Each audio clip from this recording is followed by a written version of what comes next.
Hello friends, welcome back to my channel. ഞാനിന്ന് soya chunks റോസ്റ്റിൻ്റെ റെസിപ്പിയാണ് ചെയ്യുന്നത്.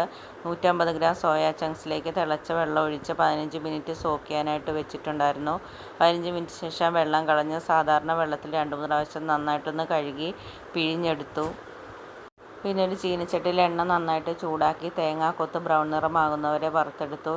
അതിലേക്ക് തക്കാളി, പച്ചമുളക്, ഇഞ്ചി, വെളുത്തുള്ളി, വേപ്പില, സവാള ഇതെല്ലാം കൂടി അരിഞ്ഞ് നന്നായിട്ടൊന്ന് വഴറ്റിയെടുത്ത് അതിലേക്ക് 2 സ്പൂൺ മല്ലിപ്പൊടി, 1 സ്പൂൺ മുളക് പൊടി, മഞ്ഞൾപ്പൊടി, പെരുംജീരകപ്പൊടി, മസാലപ്പൊടി എന്നെല്ലാം ചേർത്ത് നന്നായിട്ട് മൂപ്പിച്ച് അതിലേക്ക് ആവശ്യത്തിനുള്ള ഉപ്പും അരിഞ്ഞു വെച്ചിരിക്കുന്ന സോയാ ചങ്ക്സും 2 കപ്പ് തിളച്ച വെള്ളവും 1 സ്പൂൺ വിനീഗറും ഒക്കെ കൂടി ചേർത്ത് നന്നായിട്ടൊന്ന് തിളയ്ക്കുന്നതുവരെ ചൂടാക്കിയതിന് ശേഷം പിന്നെ അടച്ചു വെച്ച് ഒരു 20 മിനിറ്റ് വേവിച്ച് ഈ ഒരു സമയം കൊണ്ട് തന്നെ 1 സ്പൂൺ മല്ലിപ്പൊടിയും 3/4 സ്പൂൺ പിരിയമുളക് പൊടിയും അല്പം മസാലപ്പൊടിയും കൂടി ചേർത്ത് അതിലേക്ക് ഇട്ടുകൊടുത്ത് വീണ്ടും ഒരു 5 മിനിറ്റ് മൂടി വെച്ച് കുക്ക് ചെയ്ത് ഇവിടെ നല്ല രുചികരമായിട്ടുള്ള സോയാ ചങ്ക്സ് റോസ്റ്റ് റെഡി ആയിട്ടുണ്ട്. നിങ്ങൾ ട്രൈ ചെയ്ത് നോക്കുക.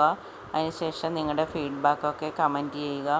മറ്റൊരു ദിവസം വേറെ റെസിപ്പിയായിട്ട് കാണാം. Till then bye bye.